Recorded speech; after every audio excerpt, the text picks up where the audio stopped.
Okay. What's up, guys? Welcome back to another episode. It's the girls episode. Yes. Are we supposed to do the thing? 3, 2, 1. It's okay. As you can see, it's still student-led, so we have minimum equipment. As much as we can probably invest in some equipment. But if you don't remember, I'm Jasmine. I'm Angelina. And we're back. Today's episode is a girls episode, following the guys episode. So if you haven't listened to that one, go check it out. If you haven't listened to the first one, part 1 and part 2, you should go check that out as well. And follow us on all our socials. Follow us on our social. But yeah, let's get right into it. Today's topics, kind of similar to the guys, but from our perspective, being... Let's see. Our background, actually, both Angelina and I are student leaders here on this campus as well. Now let's just get right into it. We'll go through everything again. Jazz is more a student leader than I am, though. I'm just vibes. Got it. Yeah, so a little about me, as I've mentioned. I am a first generation Asian American. I was born in Brockton, Mass. Am Chinese Vietnamese. Let's see. Growing up in Brockton, there was a heavily African American, Caribbean demographic city. Very few Asian American identifying students. It's not until I got here where I got involved, whether it be in the community, cultural district of Boston, Saigon, Dorchester, that in Boston, all of that. Getting to campus, I found Aero, I found ASC, VSA, CSA, all of them. I love my friends in Hoi Ponoy, KCA. Just keep on going. Have to do a little shout out, of course. And then being a student leader has been quite difficult, but very rewarding. Quite is very, very in a little sense. But I'm going to let Angelina speak a little bit about her before I go on my little tangent, and answer some questions as well. All right, so I'm Angelina. I came to UMass Boston after taking a quick of a gap year when I joined the military. Coming in, I got involved with the aerospace almost immediately because I already knew about them.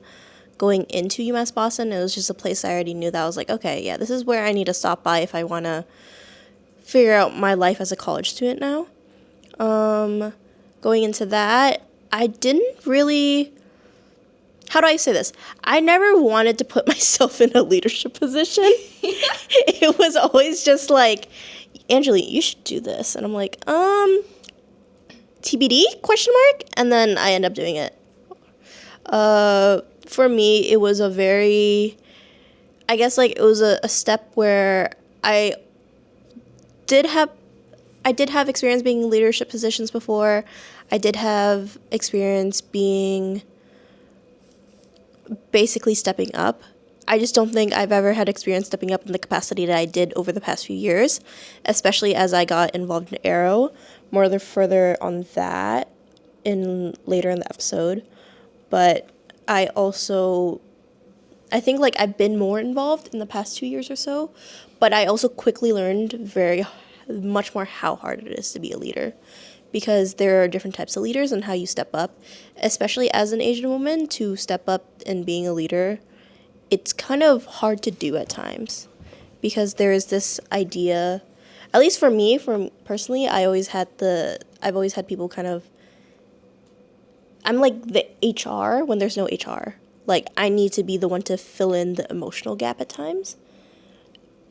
And I guess, like, in a sense of way, it's, like, kind of nice to know that people want to be with me or rely on me. But in other ways, it's just like, ooh, I don't know how I feel about that. Because it's the, I don't know where I'm trying to go with this, but I think I hope it's not coming from the place of the stereotype of woman being nurturing, caring, the quiet type. I do hope so, but I think, or maybe I'm just really sensitive to it because of that stereotype. So I don't know. No, that's so valid. I will give a little context to how I became a leader here, a student leader specifically. But for me, growing up, it started at church for me. I was part of a youth group at church. For context, it's called VEYM now, or TNTT for short. It's a Vietnamese Eucharistic youth movement at church. It's national. Growing up in youth group, you get to a point where like you become a youth leader, you want to be a youth leader, and things like that, as well as just coming to campus. My first encounter was Arrow. I didn't really become a leader in Arrow, but I was encouraged to join VSA, which is the Vietnamese Student Association. We had this thing called a mini e-board. I took a shot at it because part of me was leading in high school as president of our Asian Culture Club at a high school level in a different demographic city. That's the wrong term.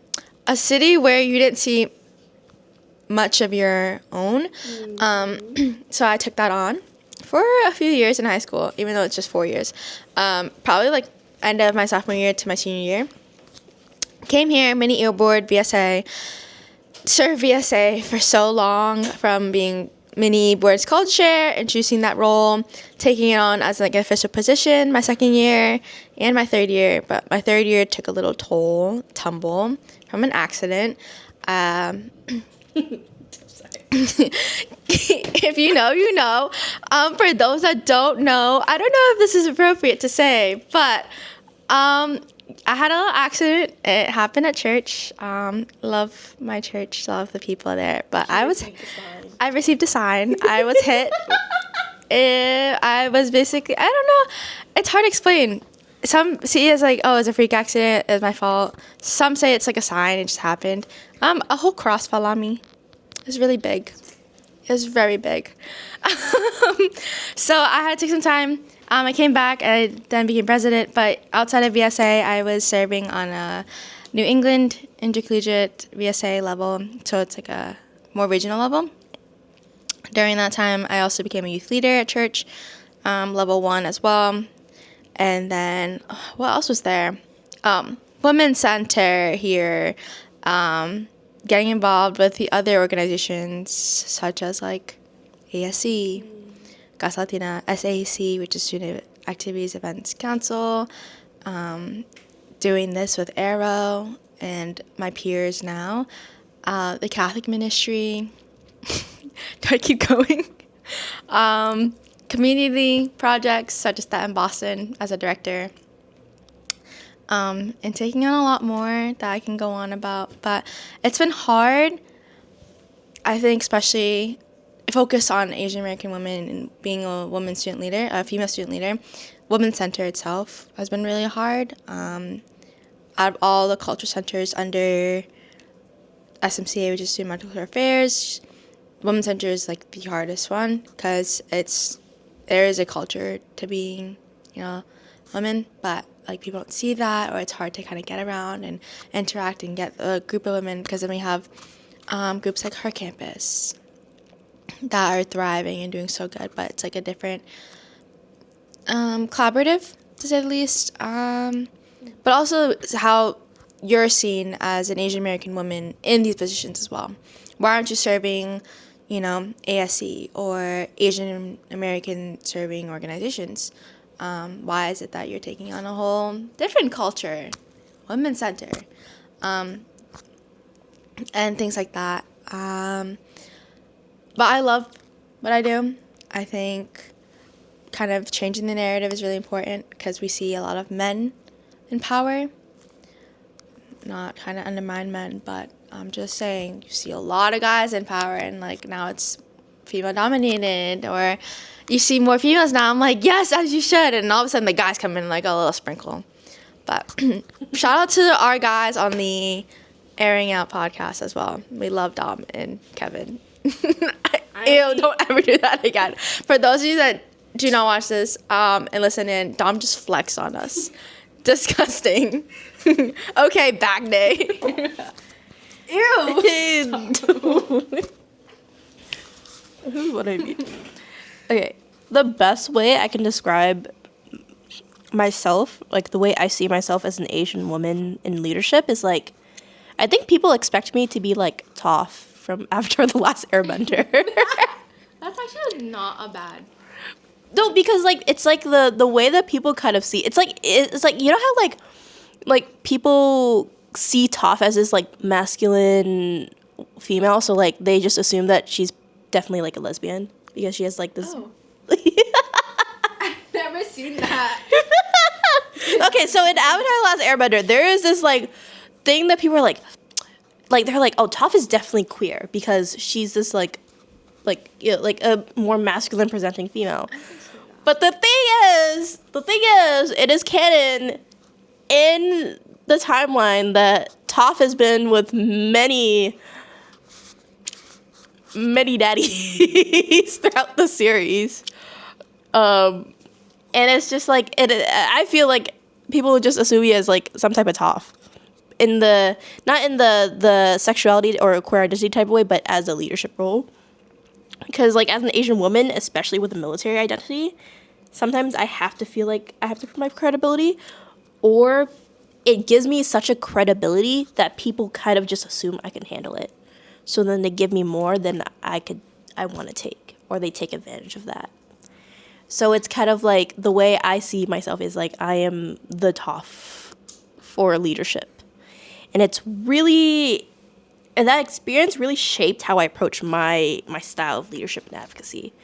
I think at first, because like, I also didn't like it because like, so I was involved with a club on campus, and it was like, people kind of treated me like I was ruling with an iron fist, or like, okay, so this is my experience.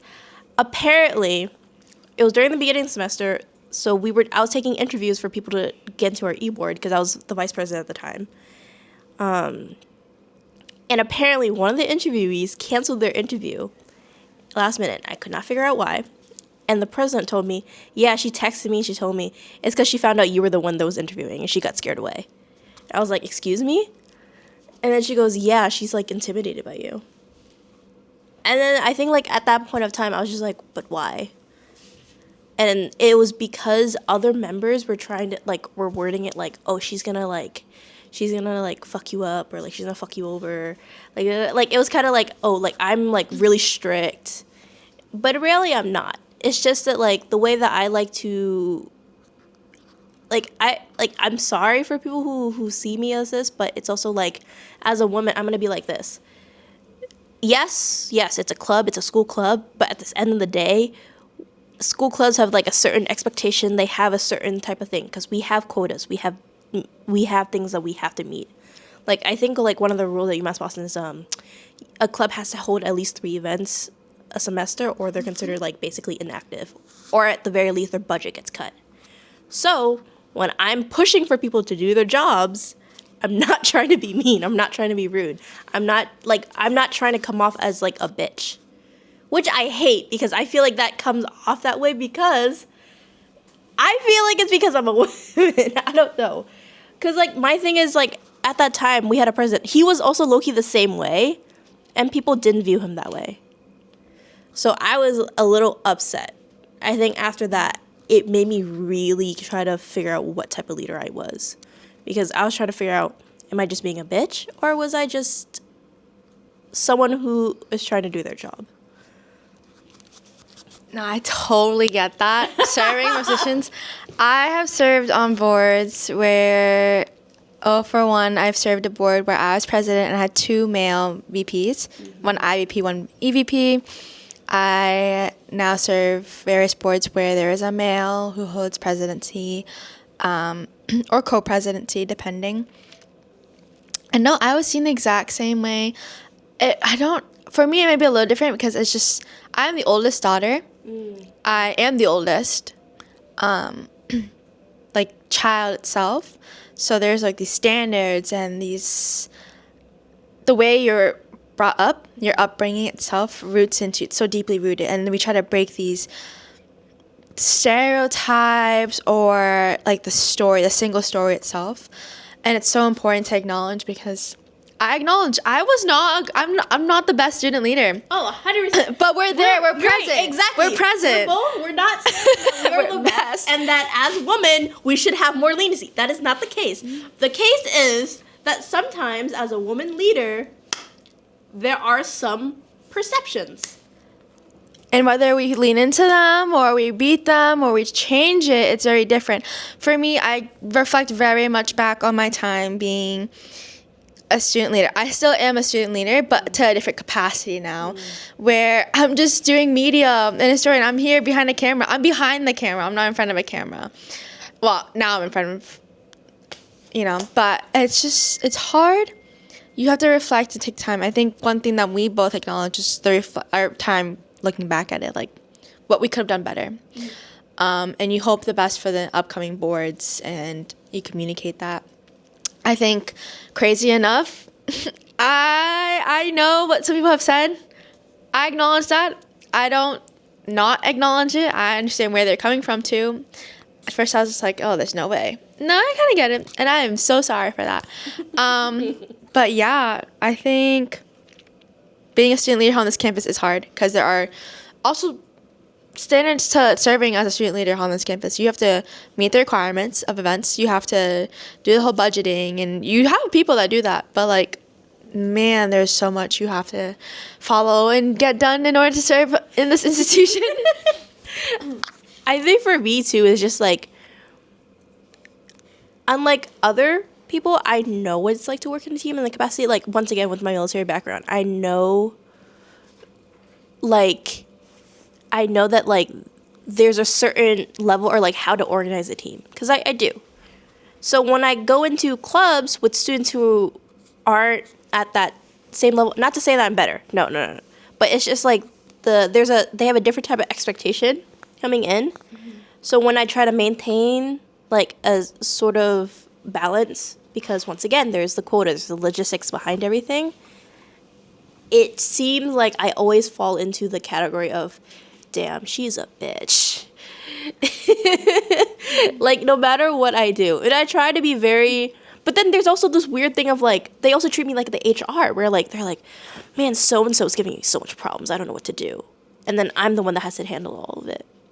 So it's the weird, it's like there's a weird identity that I have developed around me when I'm, like, in a leadership role. But then there's also a different type of leadership role, because at the end of the day, it's like you have to be a different type of leader depending on who you're leading, depending on the group. And I think there's also the idea of being here on campus and then being off campus and, like, doing I also was also in a leadership role outside of being here in another student activity. Not that great of an experience, so I'm not going to say much about it. But I was. And that type of experience led me to basically figure out what it is. But I will give a shout out to Helen for Arrow. She actually helped me. She mentored me a little bit on how to be a leader, not in the same capacity that I am in the military. So she helped me kind of balance out that identity a lot more better. What starts to happen, though, and I full on, like, see this happen a lot, it's when your leadership role takes on your whole life, and you just can't separate it. Yes. And it's kind of hard, because 24/7 you want to do the best for that organization or the group of people that you serve, that community. And then you're just like, oh my gosh, my whole life is indulged in this. And then you have to separate that from who you really are as an Asian American woman, the institution you're serving, the communities you're serving, what's best for them, what's best for you, too. Mm-hmm. So kudos to all our Asian American leaders out there, especially our Asian American women in a leadership position. You're killing it. But make sure you take care of yourself and take a break. But who am I to say that? No, because, like, I think, like, the more that, like, I try so hard to be like, oh, don't bring work to home. I got to separate my personal boundaries. Like, it's like, like, the whole life thing. And then it's just like, damn, it's 3 a.m. and I'm still on my laptop doing whatever the fuck shit I am trying to do to finish up. Oh. It's like, oh, shit. We have gone through things together. So, just context of that. So, anyways, we are about to cut to commercial break. So, 3, 2, 1. We want to make sure we actually got.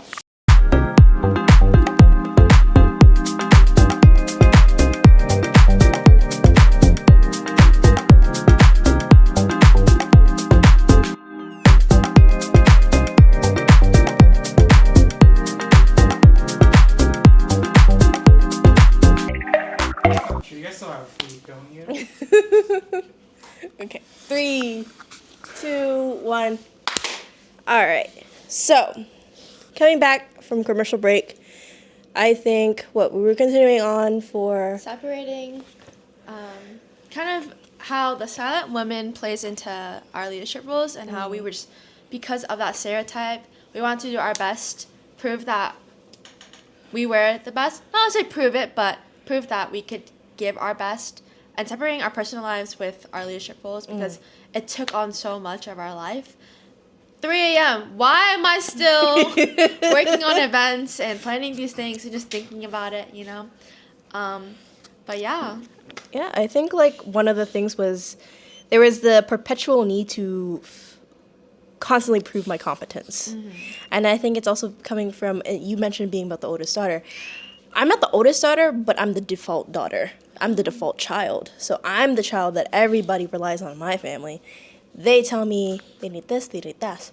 So even in my personal relationships or even like when I'm working with students, I step into that role of, okay, everybody needs me to do this. I have to do it. Yeah. I need to complete this. If not, I'm an asshole. No, I was, and I love getting involved, not getting involved in the worst ways, but helping out where I can, supporting my capacities. And it's just like, I can do it, so I'm gonna do it. Exactly. It's like if I'm able to, then yeah. But then that leads me to get to the point of like once everything's done, I'm like burnt out, and then next thing I know, I'm like I've just spent 2 whole days in my bed. And like that's a real thing that I've been going through. I think like I've had this perpetual burnout cycle. Not to say that I don't enjoy being a student leader. Like there's something, it is still wonderful because at the end of the day, when I do the task and then I meet the goals and I execute it and then everything comes together, it becomes like, oh, okay, great. I did something. But then there's the approach of it of just basically like, now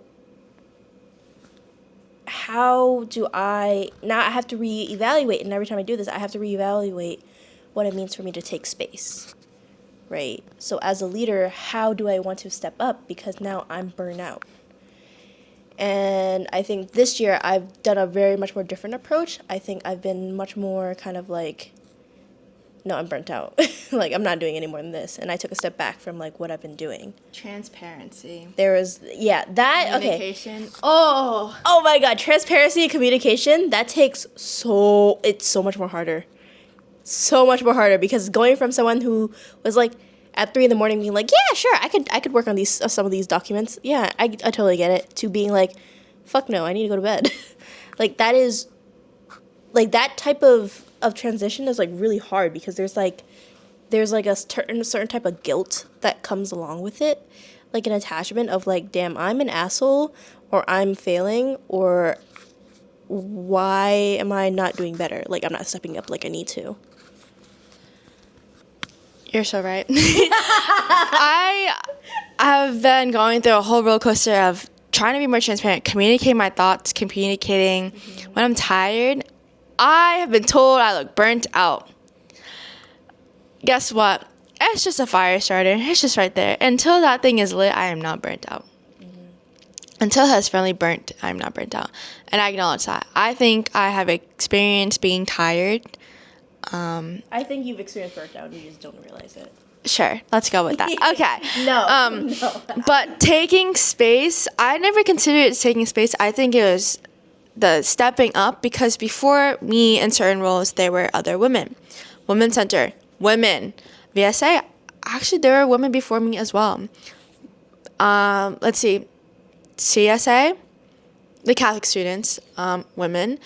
Being a youth leader, women. all of that. And it's just like a matter of not taking space, but how do you put yourself in that space to that capacity and serving like they did, right? Do you amount to what they've done, the work that they put in?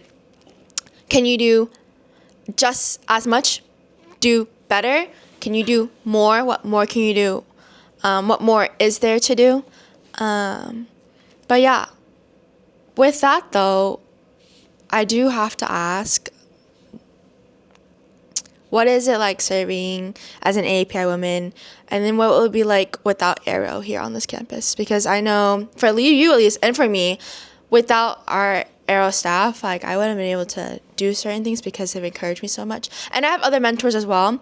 But Aero is like, I was here my first year. Mm-hmm. I met so many women, some of the alumni I'm still in touch with, and like they've been really good. And I don't know what I would do without them now, because when I tell you they check in on you and they care, they genuinely do. And I'm like, dang, what am I going to do without you now? I have one more semester, though. One more year? I don't even know. I don't know. So, yeah, but without them, what are we going to do? Like, the most, I guess the biggest point for, I guess, like, this episode would be the loss of mentorship and the loss of community, right? It's also an important, safe cultural space for a lot of people. Especially, like, a lot of AAPI student leaders come to this office, and all the staff members know this. Like Sarah, who is not that she's no longer here. She got transferred. She got yeah, not like that. No, but she got promoted. She's on to more things. Karen, Helen have been here. A special shout out to Ponyo. I know it's a girls episode, but we gotta shout out to our boy Ponyo too.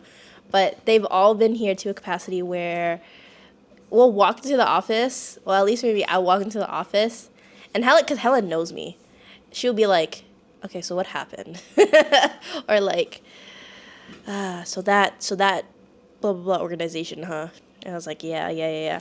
And then the staff members support students personally and professionally too. Like, they're not just there to, like,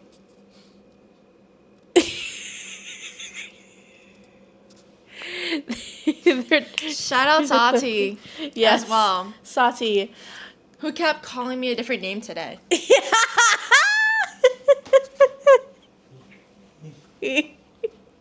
But yes, girly pop Sati himself. Actually, yeah, Sati would call me a different name too every time he sees me. I think it was until like the most recent meeting with him, he was just like, fully acknowledgement, Sati knows my name. He knows who we are. He does. It's just a different name. It's a bit. Oh yeah. We know it's a bit. It's just that like he sees it like. To our audience listening, Kevin's behind the camera today, which is so interesting. I know, right? And he's doing such a good job being silent. The silent male.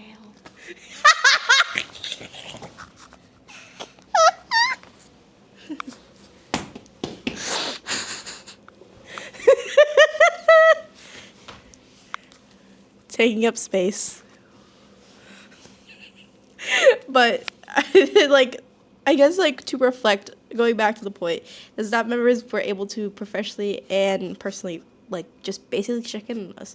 Not only were they able to, like, when I was for a while, because the military was paying for my college, and then when I finally retired, I didn't know how to do FAFSA.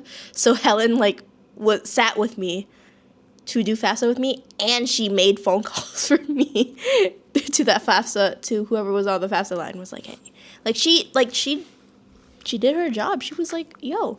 And then and other times, like when I'm with her, she goes, all right, so what's going on with your life, you know? Like, tell me about it. And then it'd just be a ranting session or crying session. I've had times where, like, I've been so emotionally burdened, I'd call Helen at, like, 9 o'clock at night, and she'd pick up and talk to me for, like, an hour and a half. But, once again, it goes back to, like, Helen was also still able to present that boundary, be like, all right, Angelina, you know, it's been an hour and a half, but I gotta go do laundry, and then she'd end the call. Like, it just is really nice to have that, to be able to develop that type of mentorship and have that person in your life, right? And I think for me, it's hard talking about something that gave so many students a sense of belonging, because there's there's just, like, so much that they did for us that, like, I can't even just be like, oh, yeah, this is what they did. Like, they did a lot. And it is, like, no matter what, like, as student leaders, yes, we are leaders. But honestly, like, as a student leader, it's really nice to be able to have someone that I could also go to and rely on. And just, like, taking a step back.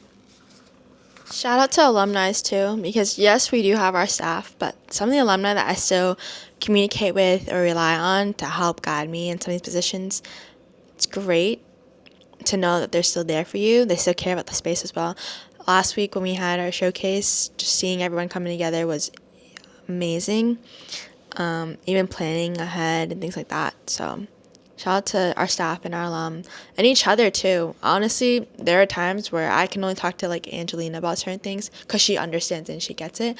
Where if we talk to our other friends, it's not that they didn't get it, but like that level, to a specific level. I think we share specific backgrounds together or have led in particular ways where like, oh, I get you, like a sisterhood. But yeah, it's going to be strange without the space, but we're going to continue it. Right? This team right here we as Asian American women will definitely carry on. And we're not going to take space. We're going to fill in the gaps because there are a lot of gaps to fill. But yeah, shout out to everyone who's put in the work, to all our Asian and Asian American women, or however you identify as well, just women. Applaud yourselves, pat yourselves on the back for continuing this fight because we've gone through a lot. Gone through a lot to get here. And then ourselves too, because I still reflect a lot on my time as a leader. I'm just like, right. Definitely could have something different. But here I am, speaking about it here. And then thanks to Angelina as well, kind of being a person we can go to. Is there anything else? What else? I mean, it's hard not to also film this episode and not talk about what last week was for us. So last week was the Arrow retirement party. There was a lot of emotions. A lot of things I would have said, but I would not say. But not to name names. Like, I think right now, like, as we're filming this episode, we're drawing closer to the conclusion of losing the physical space for Arrow and the people within that space. And I just wanted to say, you know, like, a lot of love and so much to everyone, and thank everyone who helped create spaces like these for students, especially the mentors and staff who made such a huge impact on us. I think that is, like, something I want to, you know, say in this episode, and to make it very clear that there will forever be a special place in Arrow in my heart, and it will be the place that I think of when I think about my college experience, like 20, 30 years from now. Because I'm not going to, like, let's face it, I'm not going to remember that one fucking assignment I did in that class, like, 2 years ago. Not going to lie, I can barely remember what assignment I did, like, last week. Like, but I can tell you exactly some shit that went down in the office. Yeah. From last week. Like, 100%. And I think that's something that I want to say. And also one that I want to I will not mention names to, but I will say it's a really, really big. Side note to that though, it's why we haven't put out some episodes. We've been very busy with just being students first. We're students first, and then just current situations, as Angelina's mentioned, all of us are being kind of affected by this and feeling certain ways. So we took a break. We're back. I know we're just starting, but breaks happen. As we mentioned, we need to take breaks. So with that, thanks for listening. We hope to gain your reviews and hope you listen to the next one. It will be a lot of fun, and there might be some changes to the podcast and this channel itself, because I think we have like one platform. So, but with that being said, Wait. Ow. You know what? ready? Ready? 3, 2, 1.